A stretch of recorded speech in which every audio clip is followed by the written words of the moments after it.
9 mighty kingdoms, 5 imperiums, thousands of battle-hardened warriors, hundreds of players with over 100 million power, top killers, and one brave individual with only T4 troops. Together, they will clash in an epic struggle to either hold or break the gates of Orleans. After a record-breaking 15-minute diplomacy negotiation, here is how our kingdoms allied.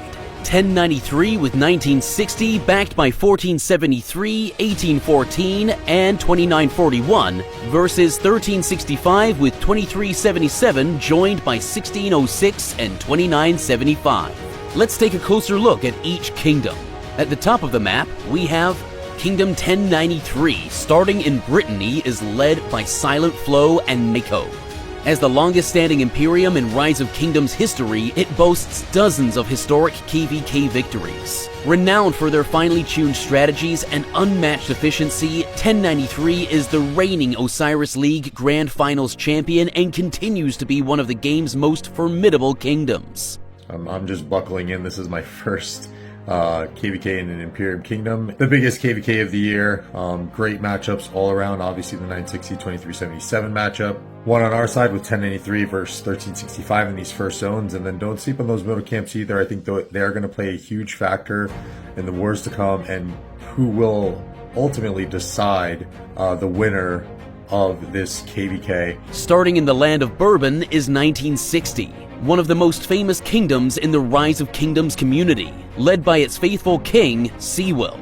With an impressive 5 Osiris League victories and home to the highest KP alliance in the game, 1960 also boasts a historic KvK record of 15 wins and just 1 loss. The kingdom is home to well-known content creators like Plodo Gaming, Redline, Ihara, Cortex, and others. Leading in pre-KvK, they're fully prepared to give their all for the win. This KvK is going to be a crazy KvK. Even in the power rankings and the KP rankings, it's just elite players all over the place. So it should be a very fun and hopefully very close and entertaining KvK to play and stream. I think the strategy is going to be a 1v1 against 1093, 1365. That's going to be the left side of the map. The right side of the map is going to be 1960 versus 2377. Will 60 GT win this KvK? I believe so. It's going to really come down to our coalitions, and our opponents are very strong, and I know that they're going to give us a good fight, but I'm hoping and I believe that GT will take this. So I wish all the kingdoms best of luck in this KvK. Win or lose, I just hope that we have amazing fights. Peace. In Picardy, 3 kingdoms unite.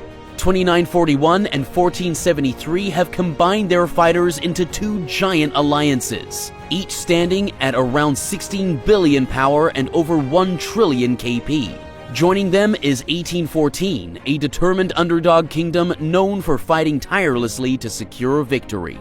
This is one of the biggest KvKs we had in a very long time in Rise of Kingdoms, and it's always good for the community when they happen. I'm sure it will come to who gets drained the fastest and who can last the longest. And their adversaries from the lower part of the map are Kingdom 1365, based in the Poitou camp, is home to the legendary JST Alliance, also known as Justice, and the original 1 billion power titan Baba TC Ataturk. Under King Save's leadership, the kingdom has undergone significant restructuring and is now ready to prove its worth once again. I just got back to Rise of Kingdoms after a 1.5-year break. Am I ready for this KvK that I just got dropped into right off the bat? I have to answer the question with maybe?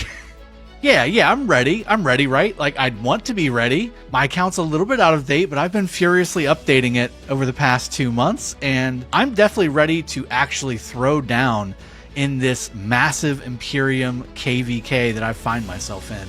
Starting in Auvergne Kingdom 2377, one of the fastest growing powerhouses in Rise of Kingdoms, is home to some of the most famous players in the community, including Chizgul, the game's largest content creator, and the legendary father-son duo Wild Lion and Mr. Hope with a combined 5.4 billion power.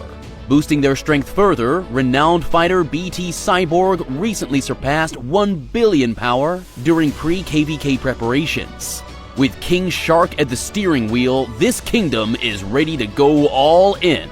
This KVK is going to be completely insane, possibly one of the best we'll see all year long. And the reason this is so insane is because you've got an unmovable object meeting an unstoppable force. Now, what actually is going to go down?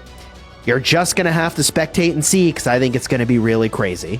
The La Marche camp is represented by two kingdoms. Kingdom 1606, under the reign of King Akina, is home to one of the tightest-knit communities in Rise of Kingdoms. Known for their deep strategic expertise and a history of surviving brutal KVKs, they recently underwent a massive migration that greatly enhanced their strength. Now boasting nearly 17 billion power and an impressive 1.8 trillion KP, they're ready to prove they're true game changers. Next to them stands Kingdom 2975, governed by King Jia Han, a formidable Vietnamese powerhouse that secured an Osiris League victory. With battle-tested skill and unyielding determination, they are a force to be reckoned with. This is a war I'm really looking forward to, and being campmates with 2975 I'm super excited about. Having an experienced and motivated partner in a war like this is invaluable. Of course I believe in our side to win.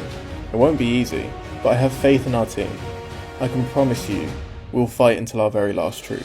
Nên đây chắc chắn là một kỳ KVK mà người chơi Rise Kingdom không thể nào mà không theo dõi được. Và anh em 2975 cố lên giành chiến thắng trước 1960 mà 093 nào. Yes! Our fighters are ready. The stage is set.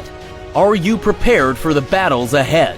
Follow our content creators as they cover every clash in the coming weeks, bringing you the best commentary, insights, and unforgettable moments from the front lines. So, who are you rooting for? Pass 4 opens today. Let the map burn and history be written.